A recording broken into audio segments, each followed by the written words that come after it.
Assalamu alaikum, you're watching the Haider Rifaat show and I'm your host Haider Rifaat. Unfortunately, in a country such as Pakistan, child sexual abuse has become the norm.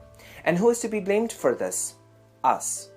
According to a recent Sahil report which was released earlier in 2015 stated that a little under 3,800 children are sexually abused, molested by either men or women in Pakistan on an annual basis, which shows that at least 10 children per day are sexually abused. And another Dawn report stated that 178 boys against the ratio of 156 girls were sexually molested and abused in the past years, highlighting an increase in the sexual abuse rate of boys and girls, because normally it is accepted that women are more likely to be the victims of sexual abuse, they're more likely to be victimized. But the case was entirely reversed and different when I saw this particular Dawn report. And the reason which is provided in the report stated that children, boys especially, go out to play more often than girls and are easily trapped. And I also have a bone to pick with those parents who claim that how will their child socialize with the outside world if he stays home? Well, there are many alternatives to socializing. Why not read a book?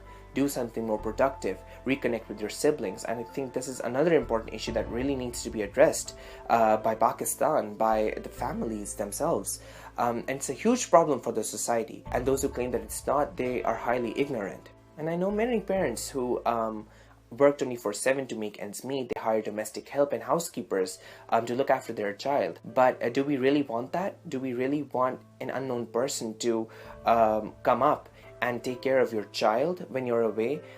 What if a situation ensues where your child's future can be endangered, and when he can be sexually molested by that particular person who you have no idea about? So I think it's a parent's responsibility to look after your child rather than hiring a housekeeper or a babysitter to look after your children, a boy or a girl, regardless. I think it's a very important concern because children are very naive and innocent, especially in the age bracket of 4 to 10, where they're not more expressive, so they won't consider that as a normal behavior. They would consider it unusual, but they won't talk, they won't express as much as parents want them to. So I think parents need to keep a vigilant eye not only on their children 24/7, but subconsciously keeping an eye on them and also keeping an eye on who they hire as domestic help.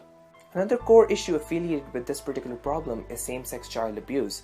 And what is same-sex child abuse? Let me elaborate on that. It is when a young boy is being molested by the same sex, a mid-aged man, or a young girl is being molested by a woman, the same sex. And this goes hand in hand with child sexual abuse.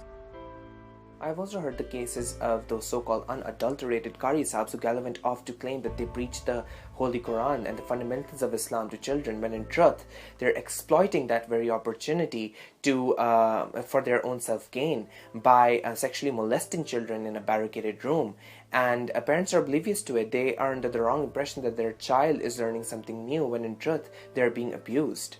In the end, I would like to say that child sexual abuse is still considered a taboo subject matter in Pakistan, at least.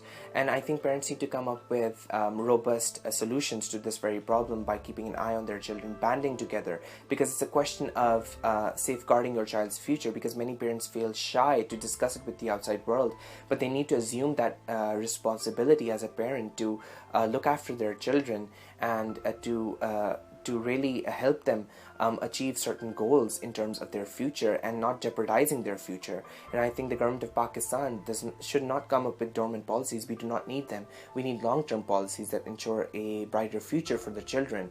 And Sahil is doing a great job in terms of reporting, but we need more agencies, as there's a difference between reporting cases and finding solutions. So we need more solution-based agencies. And I think if we band together, if parents band together on the same subject matter, we can save just not lives of millions of children in Pakistan, but across the globe, as it's a global concern for humanity.